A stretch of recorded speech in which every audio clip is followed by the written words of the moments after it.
BSNL Bharat संचार निगम limited में यहाँ पर आपकी नोटिफिकेशन आ चुकी है। ये नोटिफिकेशन आपकी सीनियर एग्जीक्यूटिव ट्रेनी की पर आई है। अब यहाँ पे डिटेल ऑफ नोटिफिकेशन यहाँ पर मेंशन्ड है, तो मैंने नोटिफिकेशन ओपन कर ली है। अब यहाँ पे बात कर लेते हैं इंपॉर्टेंट डेट्स की। तो इंपॉर्टेंट डेट आपकी यहाँ पर जो एप्लीकेशन स्टार्टिंग डेट है वो आपकी है 5 Feb 2026 और इसकी जो लास्ट डेट आपकी है, date and time for online registration, ये आपकी है 7 मार्च। जो आपकी लास्ट डेट है वो आपकी है 7 मार्च। और यहाँ पे start of application editing period, अगर कोई करेक्शन करना हो 8 मार्च से लेकर 15 मार्च तक आप करेक्शन कर सकते हो। Date and time of examination की बात करें तो इसमें आपका कराया जाएगा, वो सीबीटी टेस्ट आपका 29 मार्च 2026 कंडक्ट कराया जाएगा। ठीक है, तो 5 मार्च से लेकर 7 मार्च तक आप इस पे अप्लाई कर सकते हो। इन केस अगर आपका एप्लीकेशन फॉर्म कुछ गड़बड़ हो गई, गलत हो गया है, तो आप 8 मार्च से लेकर 15 मार्च तक उसमें कर सकते हो। फिर आपका जो सीबीटी का जो ऑनलाइन एग्जामिनेशन कराया जाएगा सीबीटी बेस्ड, आपका 29 मार्च 20 को कंडक्ट कराया जाएगा। अब यहाँ पे डिटेल ऑफ पोस्ट यहाँ पर मेंशन्ड है, टेबल में आप यहाँ पर देख सकते हो। तो पहली जो आपकी पोस्ट यहाँ पर है वो आपकी है सीनियर एग्जीक्यूटिव ट्रेनी की, और ये आपकी टेलीकॉम स्ट्रीम में आई। टेलीकॉम स्ट्रीम में टोटल नंबर ऑफ वैकेंसी कितनी आई है, 95 आपकी टोटल नंबर ऑफ वैकेंसी आई हैं। इसमें अगर आप कैटेगरी वाइज देखेंगे तो एससी कैटेगरी में 14 वैकेंसी, एसटी में 7, ओबीसी नॉन क्रीमी में 25 वैकेंसी है, तो वहीं ईडब्ल्यूएस में 9 वैकेंसी और ओबीसी सीएल में आपकी 40 वैकेंसी यहाँ पर रहने वाली हैं। तो वहीं पीडब्ल्यूबीडी में भी आपकी कैटेगरीज वाइज वैकेंसीज यहाँ पर मेंशन्ड है। अब नेक्स्ट आपकी पोजीशन यहाँ पर है सीनियर एग्जीक्यूटिव ट्रेनी। ये आपकी किस में है, ये आपकी है फाइनेंस स्ट्रीम में टोटल नंबर ऑफ पोस्ट कितनी है, 25। इसमें से आपकी जो कैटेगरी वाइज वैकेंसी है वो कितनी है, एससी में 4 है, एसटी में 2 है, ओबीसी नॉन क्रीमी में 6 है, ईडब्ल्यूएस में आपकी 2 वैकेंसी और ओबीसी में आपकी यहाँ पर 11 वैकेंसी यहाँ पर रहने वाली है। रिजर्वेशन आपको प्रोवाइड किया जाएगा, जो SC ST OBC PWBD EWS candidates हैं उनको यहाँ पे रिजर्वेशन भी प्रोवाइड किया जाएगा।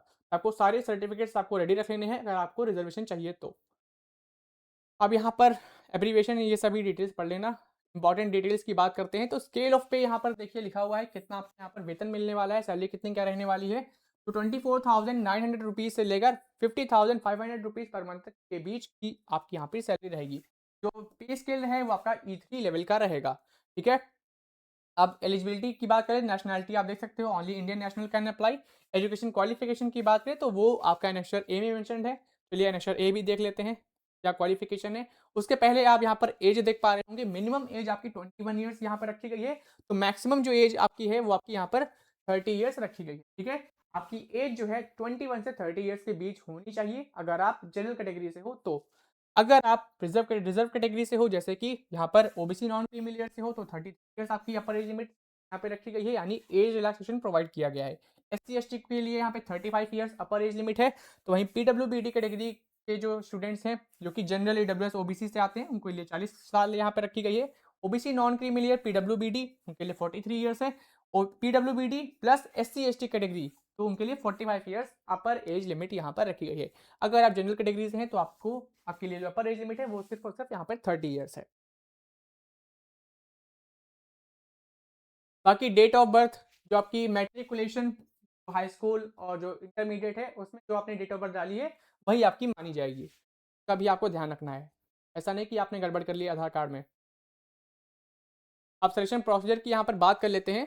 तो सिलेक्शन का प्रोसीजर आप यहाँ पर देखो, तो कंप्यूटर बेस्ड मल्टीपल चॉइस आपका क्वेश्चन ऑब्जेक्टिव टेस्ट कराया जाएगा। जैसा कि मैंने आपको बताया था, डेट भी बता दी है, 29 या 26 मार्च को आपका एग्जामिनेशन कंडक्ट कराया जाएगा। ठीक है, ऑब्जेक्टिव टाइप के क्वेश्चन आपके सारे के सारे रहने वाले हैं। फिर जो स्टूडेंट्स ऑब्जेक्टिव एग्जामिनेशन क्वालिफाई कर लेंगे वो जाएंगे डॉक्यूमेंट वेरिफिकेशन राउंड में। ठीक है, डॉक्यूमेंट वेरिफिकेशन राउंड का वेन्यू आपको मेल पे पता लग जाएगा, वरना इसकी ऑफिशियल वेबसाइट पे एक नोटिस जारी कर दी जाएगी, उसमें नोटिस में मेंशन होगा कैसे क्या अप्लाई करना है। तो इसकी ऑफिशियल वेबसाइट पर ही जाना होगा, bsnl.co.in पर ही जाकर आप ऑनलाइन अप्लाई कर सकते हो।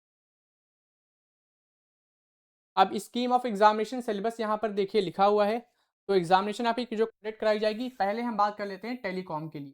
टेलीकॉम स्ट्रीम में टोटल आपकी 95 है। उसके लिए एग्जामिनेशन पैटर्न क्या है, इसमें आपके 2 पार्ट रहने वाले हैं। पार्ट 1 आपका कॉमन रहेगा जो कि आपका रहेगा एप्टीट्यूड टेस्ट का। एप्टीट्यूड टेस्ट में आपके 40 क्वेश्चन आएंगे 40 मार्क्स के। ठीक है, और जो आपका पार्ट 2 रहेगा आपका कोर रहेगा, यानी कि आपका टेलीकॉम जो स्ट्रीम है इसी से रिलेटेड आपके क्वेश्चन यहाँ पर रहने वाले हैं। टेक्निकल टेलीकॉम टेस्ट आपका नाम है इसका, और इसके आपके 160 मार्क्स का ये रहने वाला है, जिसमें 160 क्वेश्चन आपके टेक्निकल टेलीकॉम के रहने वाले हैं। ठीक है, टोटल अगर हम बात करें तो टोटल आपके 200 क्वेश्चन रहेंगे 200 मार्क्स के, और टाइम यहाँ पर आपको मिलेगा 180। 3 घंटे का आपका ये पेपर रहने वाला है। 200 क्वेश्चन रहेंगे, 200 नंबर का आपका ये रहेगा। अब आते हैं अगली स्ट्रीम में। दूसरी हमारी जो स्ट्रीम थी वो कौन सी थी, वो आपकी थी फाइनेंस कैटेगरी की। फाइनेंस कैटेगरी के लिए क्या है, सिर्फ आपका पार्ट 2 चेंज है, बाकी सभी आपका, बाकी दोनों चीज आपकी कॉमन है। पार्ट 1 आपका कॉमन रहेगा एप्टीट्यूड टेस्ट, ये आपका 40 क्वेश्चन रहेंगे 40 नंबर के। पार्ट 2 आपका क्या है, टेक्निकल फाइनेंस टेस्ट, तो इसमें फाइनेंस स्ट्रीम से रिलेटेड आपके क्वेश्चन रहने वाले हैं। कितने क्वेश्चन रहेंगे, 160 क्वेश्चन रहेंगे 160 मार्क्स के। टोटल अगर हम बात करें फाइनेंस स्ट्रीम के लिए तो 200 क्वेश्चन रहेंगे 200 मार्क्स के, और टाइम आपको मिलेगा 180 मिनट, यानी 3 घंटे का ये पेपर रहने वाला है। तो हमने एग्जामिनेशन पैटर्न भी यहाँ पर देख लिया। ठीक है, मिनिमम क्वालिफाइंग मार्क्स भी देखो यहाँ पर लिखा हुआ है। इसमें आपकी नेगेटिव मार्किंग भी होगी। For each correct answer 1 marks will be given, and for each wrong answer 0.25 marks will be deducted. Minimum qualifying marks यहाँ पर बात कर लेते हैं तो 40% मार्क्स आपको यहाँ पे लाने होंगे दोनों सेक्शन।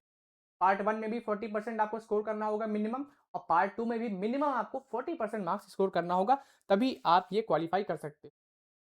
ठीक है, कंबाइंड की अगर हम बात करें overall qualifying marks, both paper 1 paper 2, तो जनरल के लिए 40% है, 50% जनरल के लिए है। SC ST OBC PWBD EWS के लिए यहाँ पर रिलैक्सेशन प्रोवाइड की जाएगी क्वालिफाइंग मार्क्स में।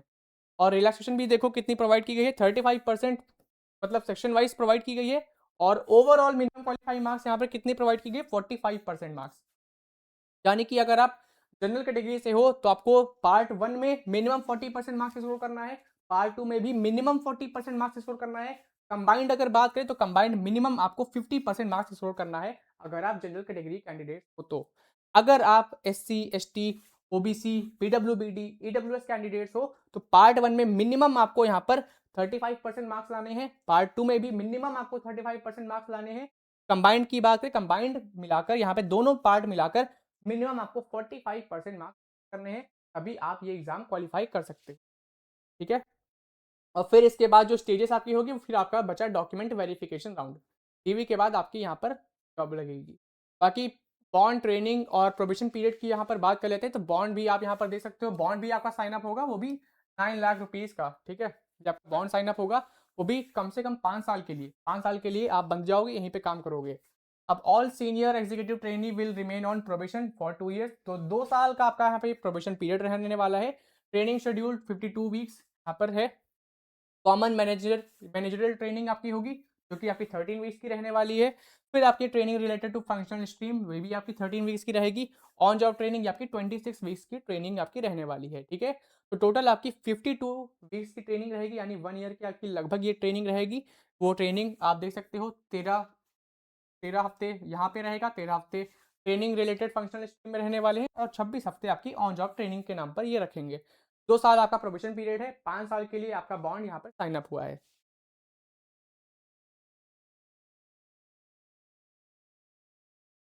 If the candidate fails to successfully complete the training, including the examination during training, then आपका प्रोबेशन पीरियड एक्सटेंड किया जाएगा। ठीक है, तो अगर आप ट्रेनिंग जैसे नहीं करते हो, डिस्क्वालीफाई हो जाते हो, या फिर अनसक्सेसफुल होते हो, तो एक्सटेंड जो आपका प्रोबेशन पीरियड है 2 साल का, उसको एक्सटेंड कर देंगे 6 महीने का, यानी 2.5 साल का आपका कर हो जाएगा, अगर आप ट्रेनिंग अच्छे से नहीं कर पाते हो तो।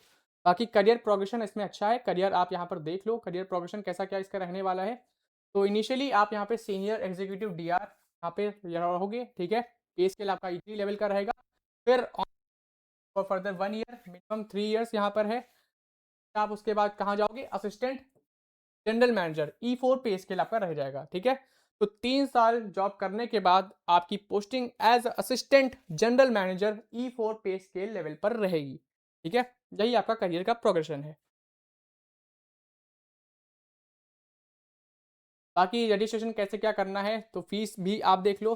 प्रिस्क्राइब्ड एग्जामिनेशन फी आपकी 2500 रुपीज़ है। किसके लिए है, ये सिर्फ और सिर्फ आपकी यहाँ पे 2500 OC OBC EWS कैंडिडेट्स के लिए रखी गई है। तो वहीं जो SC ST PWBD category candidates हैं, उनके लिए फीस सिर्फ और सिर्फ आपकी 1250 रुपीज़ है, जिसको आप internet banking, credit card, debit card के थ्रू पे कर सकते हो।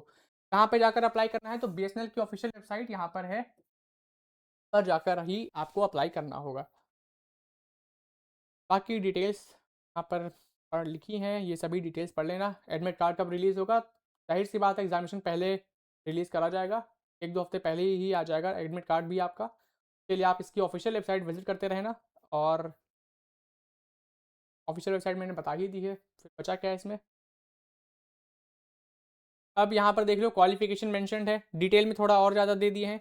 टेलीकॉम ऑपरेशन की यहाँ पर बात कर लेते हैं, तो इसके लिए क्वालिफ़िकेशन क्या है, बीई बीटेक रखा गया है, मिनिमम 60% मार्क्स होने चाहिए। अगर आपने बीई बीटेक कंप्लीट किया है इन स्ट्रीम्स में, इलेक्ट्रॉनिक्स एंड टेलीकम्युनिकेशन में, या फिर इलेक्ट्रॉनिक्स इंजीनियरिंग में, या फिर बीई बीटेक कंप्लीट किया है कंप्यूटर साइंस में, या फिर आईटी में, या फिर इलेक्ट्रिकल में, या फिर इंस्ट्रूमेंटेशन इंजीनियरिंग में, तो फिर आप टेलीकॉम ऑपरेशन अप्लाई कर सकते हो। ठीक है? या फिर यहाँ पे लिखा है कॉम्बिनेशन ऑफ दिस, जैसे कि ईसीई यानी कि electronics and electrical and communication engineering, तो वो लोग भी इसमें अप्लाई कर सकते हैं। कुछ ब्रांच होती हैं computer science and information technology, अब तो अलग अलग ब्रांच आ गई हैं, तो वो भी इसमें अप्लाई कर सकते हो। यहाँ पे क्योंकि मेंशन है combination of these in as a core, यहाँ पर अप्लाई कर सकते हो। फाइनेंस के लिए सिर्फ 2 ही लोग इसमें अप्लाई कर सकते हैं। पहला आपका है यहाँ पे क्वालिफिकेशन क्या है, पहली क्वालिफिकेशन यहाँ पर है चार्टर्ड अकाउंटेंट, क्वालिफिकेशन है कॉस्ट एंड मैनेजमेंट अकाउंटेंसी यानी सीएमए और सी इसमें अप्लाई कर सकते हैं। ठीक है?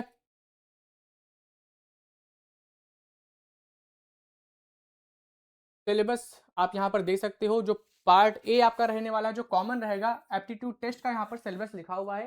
तो यहाँ पे सिलेबस देखोगे तो क्वांटिटेटिव एबिलिटी है, डेटा सफिशिएंसी है, एनालिटिकल लॉजिकल क्रिटिकल रीजनिंग आपका पोर्शन रहने वाला है, फिर आपका वर्बल एबिलिटी, रीडिंग कॉम्प्रीहेंशन और एनालिसिस, ये सभी टॉपिक्स आपके रहेंगे जो कि आपके एप्टीट्यूड टेस्ट में पूछे जाएंगे। फिर उसके बाद एप्टीट्यूड टेस्ट के बाद आपका रहता है पार्ट 2 में, जो आपकी है आपका टेक्निकल वाला का मतलब है कि जिस स्ट्रीम में आप अप्लाई कर रहे हैं उसी से रिलेटेड क्वेश्चन आपके पूछे जाएंगे। तो अगर आपने टेलीकम्युनिकेशन इंजीनियरिंग में अप्लाई किया है, टेलीकम्युनिकेशन वाली ब्रांच में अप्लाई किया है, तो उसके लिए टॉपिक कौन कौन से हैं, तो बेसिक टेलीकम्युनिकेशन कॉन्सेप्ट ये टॉपिक है। इसमें सब टॉपिक कौन कौन से हैं, तो ये सभी आपके सब टॉपिक मेंशन है। आप हमारी एप्लीकेशन को इंस्टॉल करना, ये सिलेबस मैं वहां पर प्रोवाइड कर दूंगा। ठीक है? ऐसे ही यहाँ पर फाइनेंस का भी सिलेबस लिखा होगा कहीं, तो फाइनेंस का सिलेबस दिखा देता हूँ। फाइनेंस का एक बार, ये आपका टेलीकम्युनिकेशन का सिलेबस पूरा चल रहा है अभी। अब फाइनेंस का जो सिलेबस है वो भी देख लेते हैं एक बार। ये रहा आपका फाइनेंस का सिलेबस। अब फाइनेंस का सिलेबस आप देखोगे तो एडवांस अकाउंटिंग है, इसमें आपके सब टॉपिक आप यहाँ पर देख सकते हो। ठीक है? इनका वेटेज भी यहाँ पर लिखा हुआ है नोटिफिकेशन में। ये आपके फाइनेंस के टॉपिक रहने वाले हैं। ठीक है?